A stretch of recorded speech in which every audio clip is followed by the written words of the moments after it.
വീണ്ടും വാർത്തകളിലേക്ക്. സെക്രട്ടേറിയറ്റിലെ കോൺഗ്രസ് മാർച്ചിൽ പ്രതിപക്ഷ നേതാവ് വി ഡി സതീശൻ ഒന്നാം പ്രതി ഷാഫി പറമ്പിൽ, എം വിൻസെന്റ്, രാഹുൽ മാങ്കൂട്ടത്തിൽ എന്നിവർക്കെതിരെ പോലീസിനെ ആക്രമിച്ചതടക്കമുള്ള വകുപ്പുകളും ചുമത്തി കേസെടുത്തു. അമൽ തേനമ്പറമ്പിൽ വിവരങ്ങളുമായിട്ട്. അമൽ, അപ്പോൾ പ്രധാനപ്പെട്ട ആളുകളെ തന്നെ പിടിച്ചിരിക്കുന്നു പോലീസ് അല്ലേ?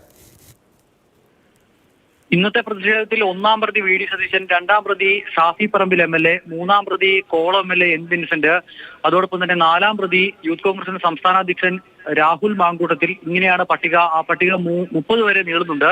കണ്ടാൽ അറിയാവുന്ന 300 പേർക്കെതിരെയും കേസെടുത്തിട്ടുണ്ട് എന്നുള്ളതാണ് FIR-ൽ വ്യക്തമാക്കുന്നത്. FIR-ന്റെ അവസാന ഭാഗം ഇങ്ങനെയാണ്: പൊതുവീതികളിൽ ജാഥകളോ സമരങ്ങളോ നടത്തുവാൻ പാടില്ല എന്നുള്ള ഉത്തരവ് നിലനിൽക്കെ ആയതിന് വിപരീതമായി നവകേരള യാത്രയോടനുബന്ധിച്ച് കോൺഗ്രസ് പ്രവർത്തകരെ ആക്രമിച്ചതിൽ പ്രതിഷേധിച്ച് മുഖ്യമന്ത്രി രാജിവെക്കണമെന്ന് ആവശ്യപ്പെട്ടുകൊണ്ട് യൂത്ത് കോൺഗ്രസ് സംസ്ഥാന കമ്മിറ്റിയുടെ നേതൃത്വത്തിൽ 1 മുതൽ 30 വരെ പ്രതികളുടെ നേതൃത്വത്തിൽ, പിന്നീട് മറ്റ് കണ്ടാലറിയാവുന്ന 300ഓളം യൂത്ത് കോൺഗ്രസ് പ്രവർത്തകരുടെ നേതൃത്വത്തിൽ വലിയ തോതിലുള്ള സംഘർഷമുണ്ടാക്കി. അതോടൊപ്പം തന്നെ ഗതാഗത തടസ്സമുണ്ടാക്കി എന്നുള്ളതൊക്കെയാണ് വകുപ്പുകൾ ഉപയോഗിച്ചിരിക്കുന്നത്. അനാവശ്യമായി ഈ ശബ്ദ ഉപകരണങ്ങൾ ഉപയോഗിച്ചതിനടക്കമുള്ള, ഫ്രണ്ടിലൊരു അനൗൺസ്മെന്റ് വാഹനം ഉണ്ടായിരുന്നു, അത് ഉപയോഗിച്ചതിനടക്കമുള്ള ആ വാഹനത്തിന്റെ നമ്പർ അടക്കം എഴുതിയുള്ള ഒരു FIR ആണ് ഇപ്പോൾ വന്നിരിക്കുന്നത്. ഇതിൽ ഒന്നാം പ്രതി വി ഡി സതീശനാണ്.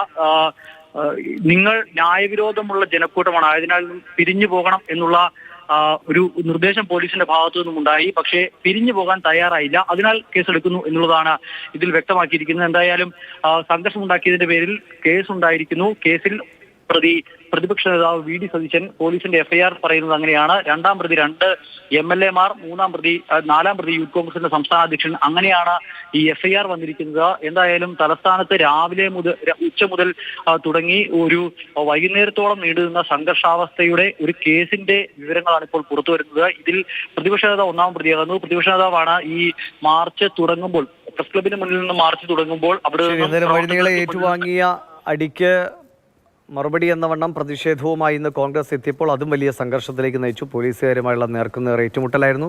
ഒടുവിൽ കേസ് വരുമ്പോൾ ഒന്നാം പ്രതി പ്രതിപക്ഷ നേതാവ് വി ഡി സതീശനും.